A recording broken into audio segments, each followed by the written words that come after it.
Hey guys, Gab from the Chef Initiative here, and for this episode I'll be giving you guys a kitchen tour, all the tools that I use and some more niche tools that have a bit more interesting use. Hope you guys enjoy. So starting from the knife rack, from the top here we've got a boning knife, and then we've got a standard chef's knife, my herring steel, and we also got a few sashimi knives and also a big chef's knife that my brother gave me for one of my birthdays when I first started as a chef. Over here we've got the chopping boards. So I have different colors, and we have red for all the raw meats, especially for example like raw beef. We've got blue for raw seafood, green for vegetables, and we also have a lighter blue one here which I just use for example like cutting sashimi because it's more gentle on a knife.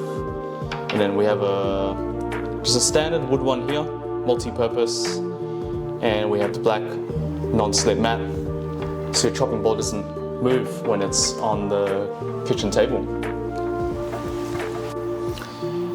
And over here I like to keep tools that I like to use most frequently, for example like tongs, we've got spoons, we've got spatulas, we have whisk, and we have some more niche ones here, for example like a fish palette knife, some spatulas, some brushes, lots of tweezers, we have the good old KitchenAid. So I like to make all the pizza dough in here, all the dessert stuff as well, for example creaming butter and sugar. Over here I keep all the salts, peppers, oils that I like to use. So this is vegetable oil in a nice easy to pour jar. We've got the salt, and we've got the pepper, and we've got some coarse salt here. So I like to use different types of salt, and coarse salt is the best in terms of sometimes the flavor and the texture, and it's also easy to sprinkle when it's inside this little jar. Here we have extra virgin olive oil and just a multi-purpose cleaning spray. On a 5-burner gas stove, and we've got the main burner here, and I feel like gas is much more reactive and you can get a better heat control compared to other sources, and it's just more live. And I like cooking on gas because it's just easier as well. Sometimes you don't have to wait long times, just say for example like an induction or electric stove.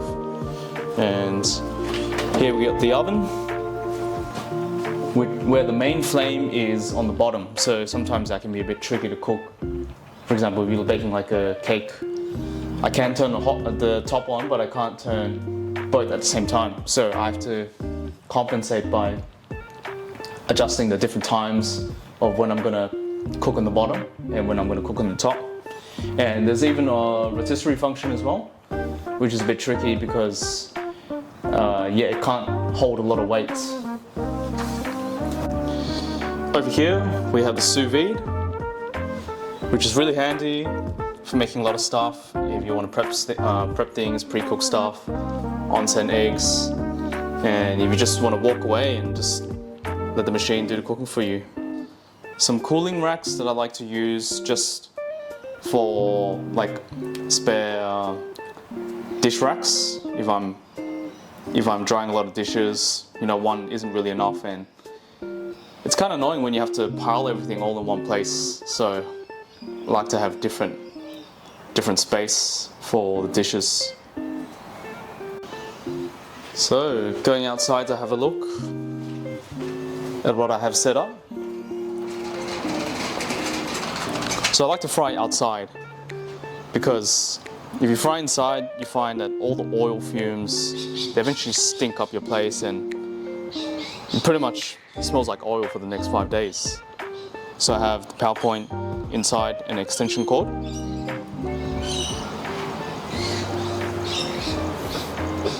Pretty decent size for frying.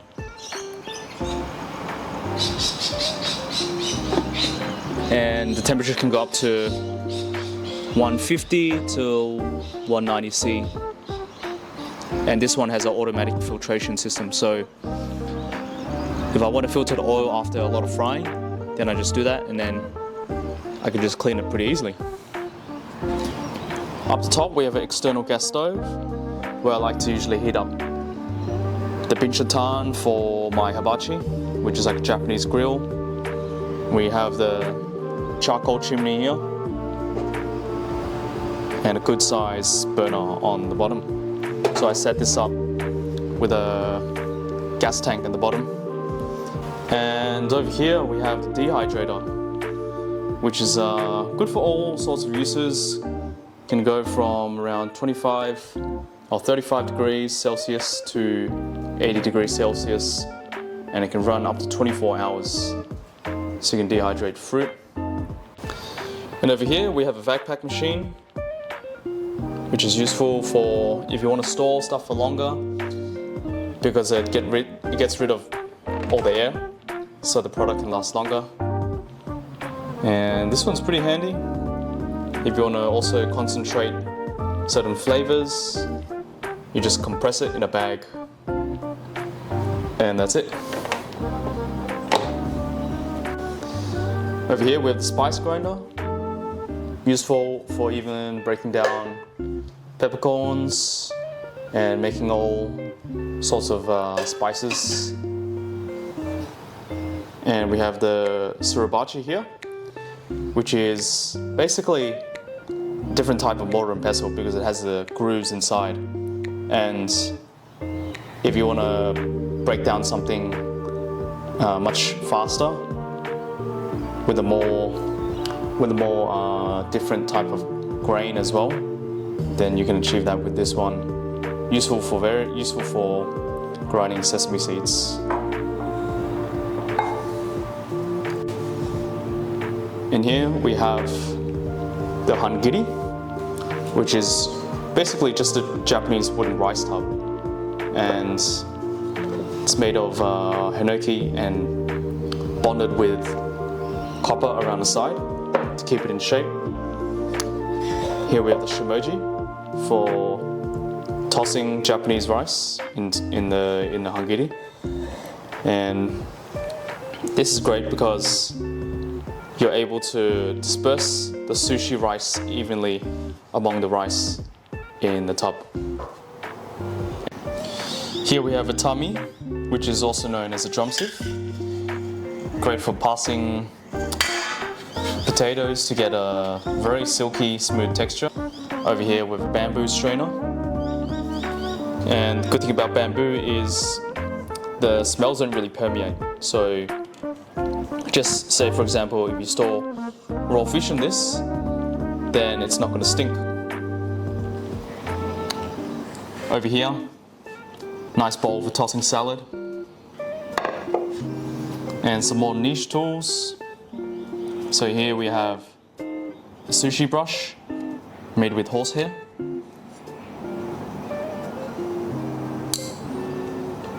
And here we have a murabashi,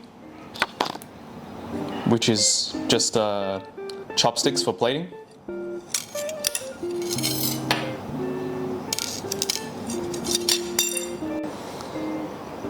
Over here we have a scoring knife, mandolin for slicing things nice and fine. Here we have microplane, good for zesting, and we have another type of zester here. And moving up we have scallion shredder, which is really cool. This one Chrissy bought for me and I had no idea it existed before. And up here we have a good old half moon scraper. And to the pots and pans, so I like to have some good quality cookware, because sometimes there's products that you buy and they just don't last as long and they don't hold heat well enough. So you want products that are very durable and that they just perform well. Here we have the cast iron pan, I've had this one for a long time. Great for cooking steaks and getting good caramelization and crust. Here we have a ridged pan as well. And some products you can tell quality in the weights. So this one is pretty heavy.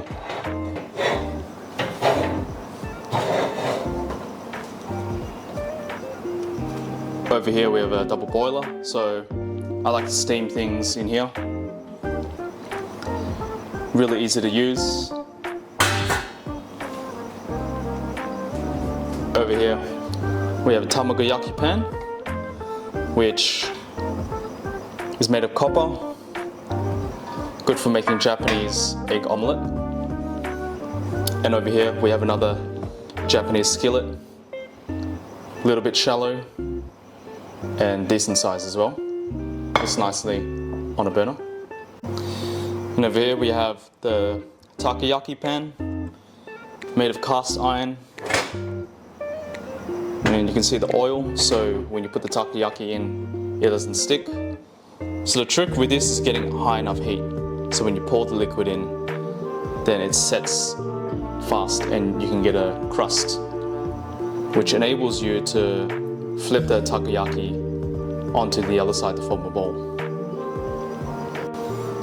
And another must-have in the kitchen, which is a good sized wok. Great for steaming seafood, stir frying.